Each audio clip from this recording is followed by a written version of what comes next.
தொழுகையை முழுமையா கவனத்தோடு தொழ முடியல. எல்லாருக்கும் இருக்கா இல்ல இந்த பிரச்சனை? என்னால தக்பீர் கட்டினாலே அப்பதான் இருக்கு எல்லா மறந்த விஷயம் எல்லாம் அங்கதான் ஞாபகம் வருது. சாவி எங்க வச்சோம், போன் எங்க வச்சோம், வீட்டுல என்ன பிரச்சனை, வீட்டுல என்ன சாப்பாடு, மனைவி என்ன சொன்னாங்க, பிள்ளைங்க என்ன பண்ணிட்டு இருக்கும், ஸ்கூல் எப்போ விடுவாங்க, ஆபீஸ்ல என்ன மீட்டிங் இருக்கு, எல்லாம் வெளியே இருக்கும்போது ஞாபகம் வராது. தக்பீர் கட்டின உடனே ஞாபகம் வருது. என்ன செய்யறது? அல்லாஹ் ரப்புல் ஆலமீன் கூறுகிறான், قد أفلح المؤمنون الذين هم في صلاتهم خاشعون. முஃமின்கள் வெற்றி அடைவார்கள், அவர்கள் தொழுகையில் குஷூஓடு தொழுவார்கள். குஷூ ரூஹுஸ் ஸலாத், தொழுகையுடைய ரூஹ் அது. அது இல்லை என்றால் தொழுகை தூக்கி வீசப்பட்டுரும். தொழுகை தூக்கி வீசப்பட்டுரும். நம்ம இன்னைக்கு நான் 5 வக்து தொழுகிறேன், 10 வக்து தொழுகிறேன், ஒரு 2 நாள்ல 10 வக்து தொழுகிறேன், ஒரு வாரத்துல எந்த தொழுகையும் விடல, என் வாழ்க்கையில தொழுகையை விட்டதெல்லாம் கரெக்டா ஃபர்ஸ்ட் ரக்காத்துல போய் தொழுதுறேன் அப்படின்னு நினைக்கிறோம். நாளைக்கு மறுமையில யா அல்லாஹ் நரகவாதியை நிப்பாட்டி இருக்கியா, மஹதல் அல்லாஹ் பாதுகாக்கணும், நான் தொழுதனே. அல்லாஹ் என்ன கேட்பா? தொழுகையில குஷூ இருந்துச்சா? குஷூ உள்ளத்தில் அல்லாஹ்வை பயப்படக்கூடிய தன்மை. அது தக்பீர் கட்டும் பொழுது அப்படியே முகமெல்லாம் சிவந்து இப்படி பணிவு ரேச்சத்தோட பல பேரை பார்த்தீங்கன்னா தக்பீரை 10 முறை கட்டுவாங்க. வஸ்வசா அல்லாஹ் அக்பர் அல்லாஹ் அக்பர் மறுபடியும் அல்லாஹ் அக்பர் கட்டுவாங்க. ஏன்னா அவங்களுக்கு சூரத்துல் ஃபாத்திஹா வரலையா, முழுமையான கான்சென்ட்ரேஷன் வரலையா, அதுக்காக தக்பீரை மீண்டும் மீண்டும் கட்டுவாங்க. இப்படி தொழுதல் குஷூஆ. அது அப்படியே தலையை தாழ்த்தி நெஞ்செல்லாம் அப்படி குனிஞ்சு பணிவா இறையச்சத்தோட அல்லாஹ்வுக்கு முன்னாடி நிக்கிறது குஷூஆ. அல்லாஹ் இந்த குஷூலாம் பார்க்க மாட்டான். உன் முகம் எப்படி இருக்கு, உங்களுடைய வெளிப்படை எப்படி இருக்கு, எங்க பாக்குறீங்க, எப்படி பணிவா இருக்கீங்க, உங்க உடல் அமைப்புல அல்லாஹ் அதெல்லாம் பார்க்க மாட்டான். கல்வில் இந்த பணிவு இருக்கா? ரப்புக்கு முன்னால் நிற்கிறோம் என்ற எண்ணம் இருக்கா? அரசனுக்கு முன்னால் தலைகுனிய போகிறோம் என்ற உணர்வு இருக்கா? இந்த உணர்வு இருந்தால் தொழுகை முழுக்க அல்லாஹ் அங்கீகரிப்பான். இந்த உணர்வு தக்பீர் கட்டும் போது இல்ல, சலாம் கொடுக்கும் போது இல்ல, வெளியே போகும் போது இல்லைன்னு சொன்னா இந்த தொழுகை அப்படியே அவனுக்கு தூக்கி கொடுத்துருங்கன்றுவான்ல. நீ யாருக்கோ தொழுது இருக்க வச்சுக்கொண்டுருவான். அல்லாஹ் ரப்புல் ஆலமீன் குஷூஓடு தொழுகையை தொழக்கூடிய பாக்கியத்தை தருவானாக. முதலில் குஷூ வருவதற்கு செய்ய வேண்டியது என்ன? குஷூ கல்பில் உள்ளது. கல்புல என்ன இருக்கோ அதான் தொழுகையில வரும். கல்புல அல்லாஹும் அல்லாஹ்வுடைய ரசூலும் மறுமையும் இருந்தா தொழுகையும் அல்லாஹ்வும் ரசூலும் மறுமையும் வரும். கல்புல ஷஹவாத்தும் சுபஹாத்தும் இருந்தா வெளிப்படையிலும் ஷஹவாத்து சுபஹாத்தா வரும். ஷஹவாத்துனா என்ன? மனோ இச்சைகள், அசிங்கமான விஷயங்கள்.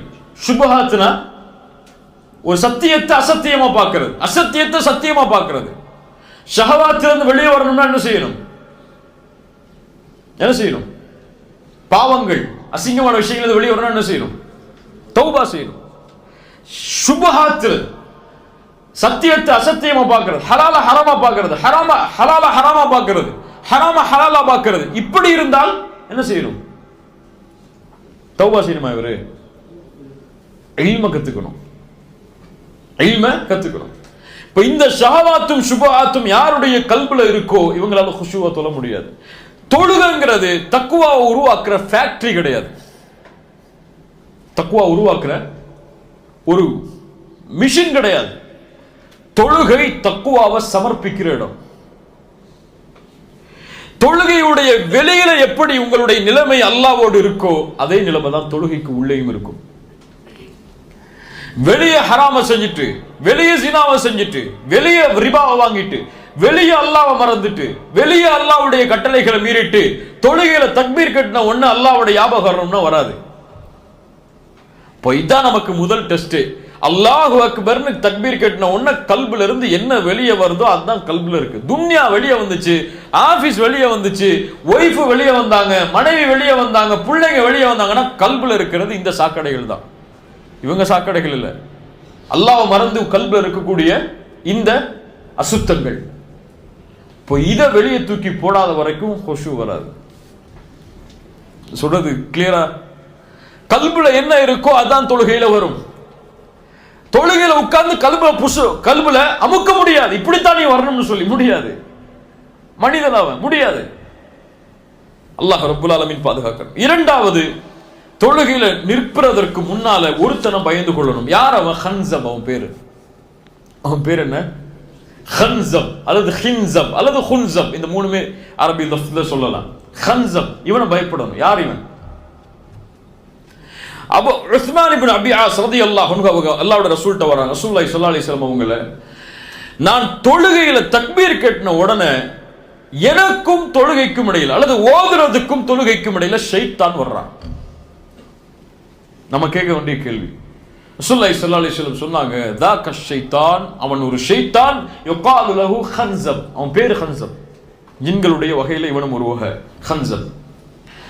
இவன் வந்தால் அல்லாஹ்விடத்தில் ஷைத்தானை விட்டு பாதுகாப்பை தேடுங்கள். அஊது பில்லாஹி மினஷ் ஷைத்தானிர் ரஜீம்.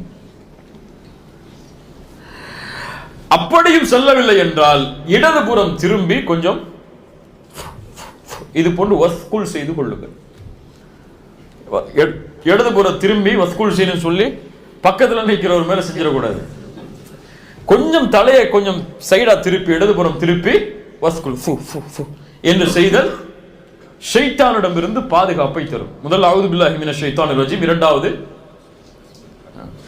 இதையும் தொழுகையில வந்து செஞ்சா மட்டும் ஆகாது.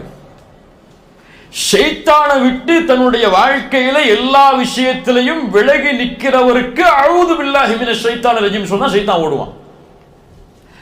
கல்பிலேயே ஷைத்தானுக்கு பங்களா கட்டி வாடகை வாங்காம தங்க வச்சிருந்தா என்னதான் வரும்? நீ விரட்டி விட்டாலும் போக மாட்டான். நம்ம விரட்டி விட்டாலும் அவன் என்ன செய்ய மாட்டான்? போக மாட்டான். இப்போ வாழ்க்கையில ஷைத்தான் இல்லைன்னா தொழுகையிலையும் ஷைத்தான் இருக்க மாட்டான். விரட்டினா ஓடிடுவான். வாழ்க்கையில நம்மளே கூட வச்சுக்கிட்டு என்னோடய இரு, பிசினஸ்ல என்னோடய இரு, வட்டியா என்னுடைய தொழில் இரு, கிரெடிட் கார்டா, என்னுடைய பர்ஸ்ல கிரெடிட் கார்டா இரு, இப்படி எல்லா விஷயத்திலும் என்னோட இருந்துங்க, தொழுகையில மட்டும் போனா போக மாட்டான்.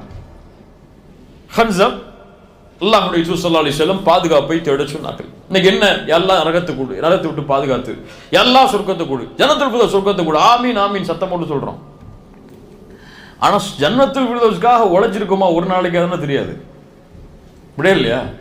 அல்லாஹ் முஃமின்களுடைய தன்மையை சொல்லிட்டே வர்றான். முஃமின்கள் இறையச்சத்தோடு தொழுவார்கள், வாக்குறுதிகளை பாதுகாப்பார்கள், ஜக்காத்தை கொடுப்பார்கள், கற்பை பாதுகாப்பார்கள், அமானிதங்களை பாதுகாப்பார்கள், தொழுகையை பாதுகாப்பார்கள், வக்தை விடமாட்டார்கள். இதுதான் முஃமின்களுடைய தன்மை. இவர்கள் சொர்க்கத்துடைய வாரிசுதாரர்கள். இந்த சொர்க்கம் ஜன்னத்துல் ஃபிர்தௌஸ். ஜன்னத்துல் ஃபிர்தௌஸ் சொர்க்கத்தை அல்லாஹ் கொடுத்தா இன்னைக்கு ஆமீன் சொல்றதுக்கு பல பேர் இருக்காங்க. ஜன்னத்துல் ஃபிர்தௌஸ்க்காக இந்த தன்மையெல்லாம் செஞ்சு உழைச்சமான்னு சொன்னா கிடையாது. அப்படியே இல்லையா? நமக்கு என்ன இன்னைக்கு ஆட்டோமேட்டிக்கா இன்னைக்கு மூத்தான கூட ஜன்னத்துல் ஃபிர்தௌஸ் போயிடும் நம்பிட்டு இருக்கோம் நம்ம எல்லாம். இன்னைக்கு மூத்தானா சொர்க்கம் பானுக்கு இல்ல, மாஷா அல்லாஹ், அல்லாஹ் பாதுகாத்தவர்களை தவிர. ஆனா ஒவ்வொரு நாளும் தூங்கும் போது கேட்க வேண்டியது கேள்வி என்ன? இன்னைக்கு என்ன செஞ்ச நீ சொர்க்கத்தை அடைகிறதுக்கு? கரெக்டா தொழுதியா? கரெக்டா ஹுஷூவோடு தொழுதியா? ஜக்காத்து கொடுத்தோமா? அமானிதங்களை பேணணுமா? பொறுமையா இருந்தோமா? வாக்குறுதிகளை பேணணுமா? இப்படி அல்லாஹ் கூறிய சொர்க்கவாதிகளுடைய தன்மையை செயல்பட்டுட்டு மூத்தாகும் போது அல்லது தூங்கும் போது நான் சொர்க்கத்துக்கு போக போறேன் இன்ஷா அல்லாஹ்ங்கிற எண்ணம் இருந்தா சரி.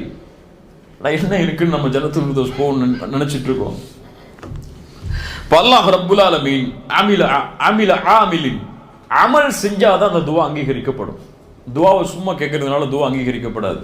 யா அல்லாஹ் நரகத்தை விட்டு பாதுகாத்திரு, நரகத்துடைய கேவலத்தை விட்டு பாதுகாத்திருன்னு சொல்லும்போது, இமாம் சொல்லும்போது ஆமீன் சொன்னா மட்டும் துவா அங்கீகரிக்கப்படாது.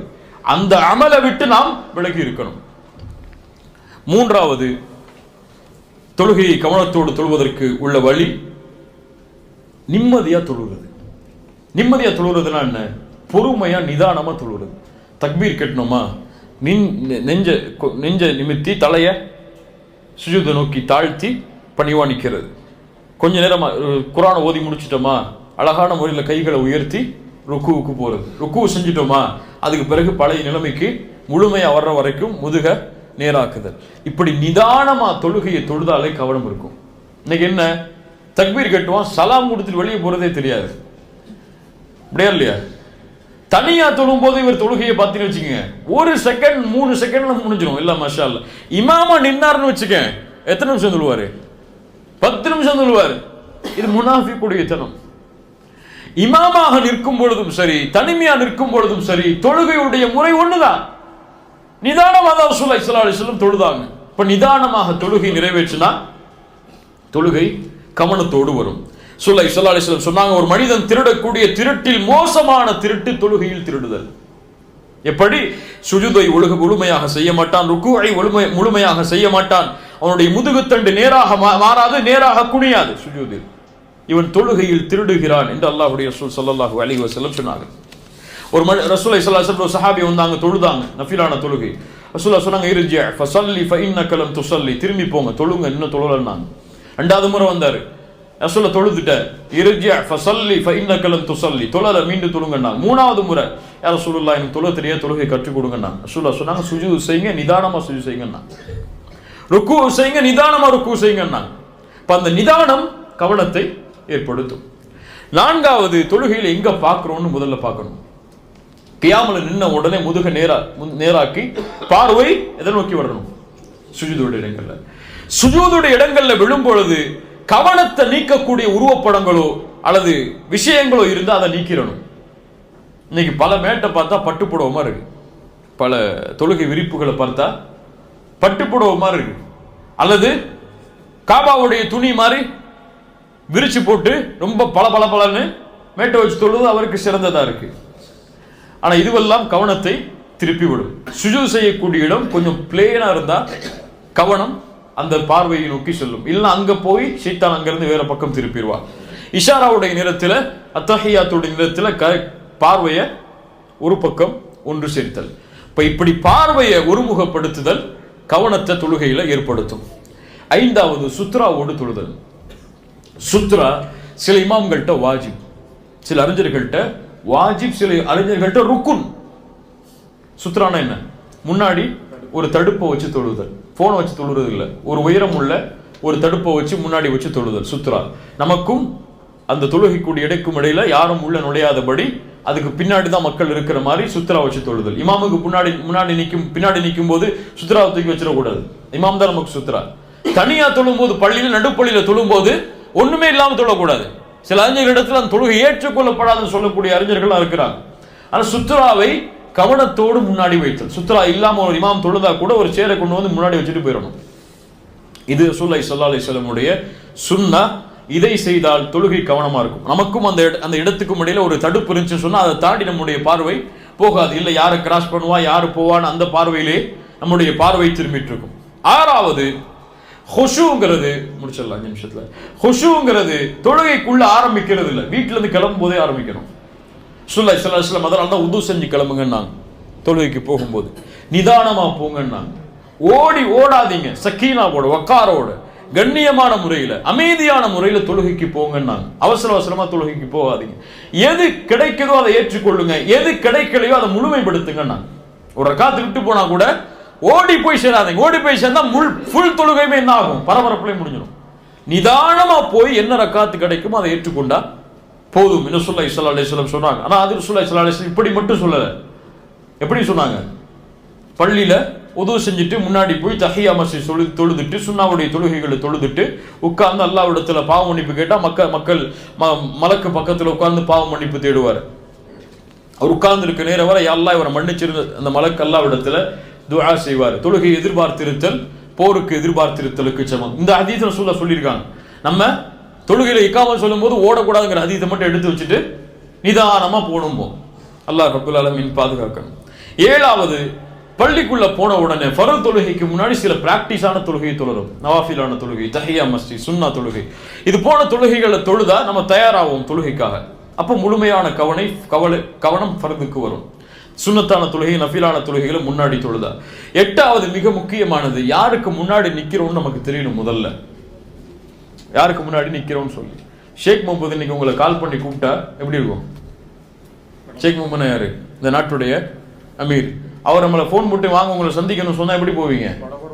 படபடப்பா மட்டுமா போவீங்க? என்ன பேசணும், என்ன பண்ணணும் எல்லாத்தையும் ப்ரிப்பேர் பண்ணிட்டு அழகான ஆடை உடுத்துட்டு, கண்ணியமான ஆடை உடுத்துட்டு, அன்னைக்கு போய் ஷாப்பிங் பண்ணி ஆடையெல்லாம் உடுத்துட்டு, அத்தர் போட்டுட்டு, இருக்கிற அத்தரில் வெளியே இருந்த அத்தரை போட்டுட்டு இந்த உலகத்துடைய ஒரு அரசராக இருக்கக்கூடியவருக்கு முன்னாடி போய் நிக்கணும்னு விரும்புவோம். ஆனா அகிலத்தின் அதிபதிக்கு முன்னாடி போகும்போது நைட் என்ன ட்ரெஸ்ல தூங்கணுமோ அதே ட்ரெஸ்ல போய் நிற்போம்.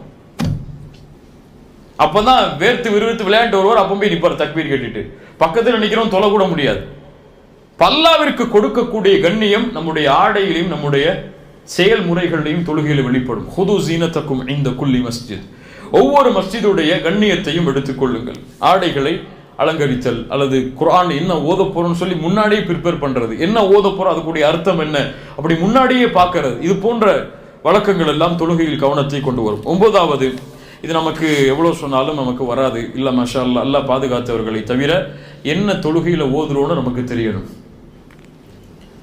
முடிச்சார், 5 நிமிஷம் சொல்லிட்டார் அவரு. பாபா என்ன தொழுகையில ஓதுறோம்னு சொல்லி நமக்கு தெரியணும். என்ன ஓதுறோம்? சுப்ஹான ரப்பில் அஸீம். எத்தனை பேருக்கு அர்த்தம் தெரியும் சொல்லுங்க, நீங்க சொல்லுங்க. எத்தனை பேருக்கு அர்த்தம் தெரியும்? எத்தனை பேருக்கு தெரியும் சுப்ஹான ரப்பில் அஸீம்? இப்ப கேட்பேன், கையை தூக்கலன்னா கேட்பேன், சொல்லணும். உண்மையா சொல்லுங்க, எனக்கு தெரியும் முழுமையான அர்த்தம் சொல்லுங்க, கையை உயர்த்துங்க. எத்தனை வருஷம் தொழுதுருப்போம்? 30 வருஷம், 35 வருஷம், 40 வருஷம். ஒரு சின்ன வார்த்தைக்குரிய அர்த்தம் கூட நம்ம இன்னும் பார்க்கல. ஆனா தொழுகையை கவனமா தொழணும்னு நினைக்கிறோம். தொழுகையில வந்தா கவனம் வர மாட்டேங்குதுன்னு நினைக்கிறோம். இப்ப யார்கிட்ட மிஸ்டேக் இருக்கு? நம்மள்ட்ட தான் தவறு இருக்கு. சுப்ஹான ரப்பியல் அஸீம், சுப்ஹான ரப்பியல் அலா, ரப்பிக்ஃபிர்லி, இந்த லஃப்லுக்கு கூட என்ன அர்த்தம்னு இன்னும் நம்ம பார்க்கல. கொஞ்சம் வேற கவனம் முடிக்கணுங்கிறதுனால கொஞ்சம் சீக்கிரம் முடிச்சிடுறேன், இல்லைன்னா கொஞ்சம் அதிகமாயிரும். சுப்ஹானல்லாஹ், அவ்வளவு அறியாமையிலே முடிய சமூகம் இருப்பதை பார்க்கும்போது மனசெல்லாம் வலிக்குது. சுப்ஹான ரப்பியல் அலாக்கு என்ன அர்த்தம் தெரியலன்னா, குர்ஆன்ல ஓதக்கூடிய சூறாக்களுக்கு என்ன அர்த்தம் ஓத முயற்சிப்போமா? கிடையாது. அல்லாஹ் பாதுகாக்கணும் இந்த அறியாமை விட்டு. 10வது கடைசி,